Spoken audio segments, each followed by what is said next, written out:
This news is brought to you by Nimbus Academy for IAS Chandigarh. New batch is starting from 26th of September. Online and offline batch available. हरी यमुना सहयोग समिति पांवटा साहिब जिला सिरमौर द्वारा कालिंदी उत्सव का आयोजन किया गया। इस दौरान विश्व नदी दिवस के अवसर पर रविवार 25 सितंबर को ही कालिंदी उत्सव विषय पर संगोष्ठी का भी आयोजन हुआ।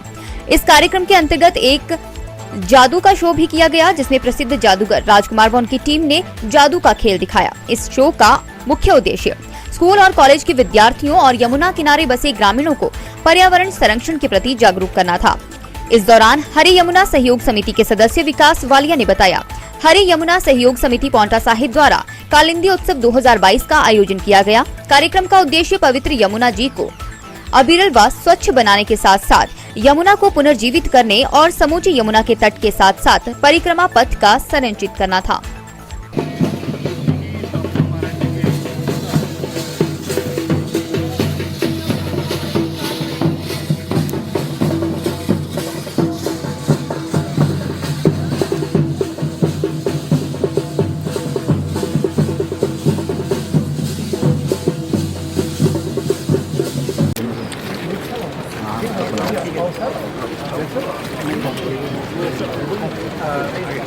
आप आइए सर,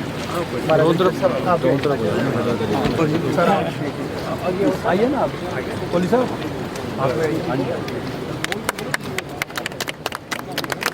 यमुना मैया की जय, भारत माता की जय।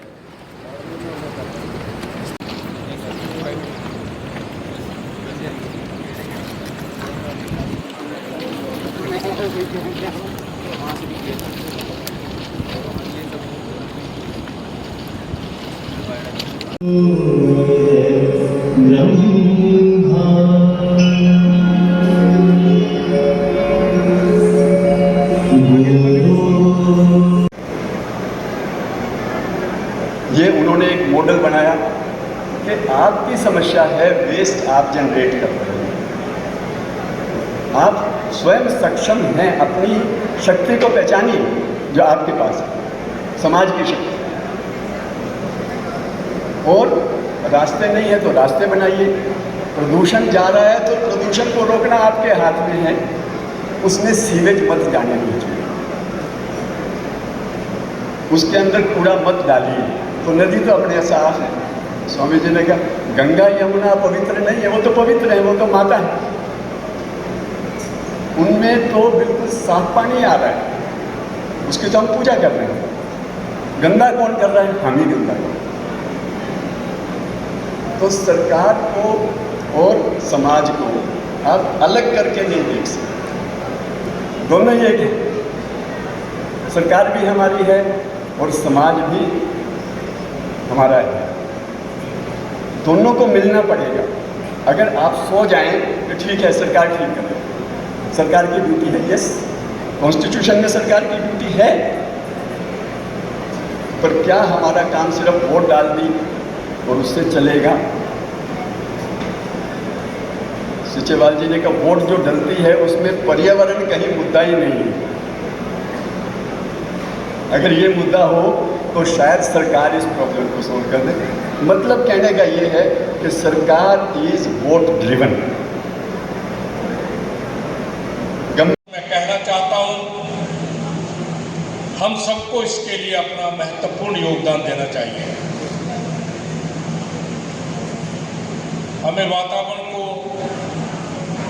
शुद्ध रखने के लिए अपना महत्वपूर्ण योगदान देना चाहिए और स्वयं ये बातें अपने ऊपर लागू करनी चाहिए। इस वातावरण को शुद्ध करने के लिए हमारा क्या योगदान है? अगर हम सब लोग अपने अंदर झांक कर देखेंगे तो बहुत सी कमियां हम सब लोगों के अंदर भी हैं।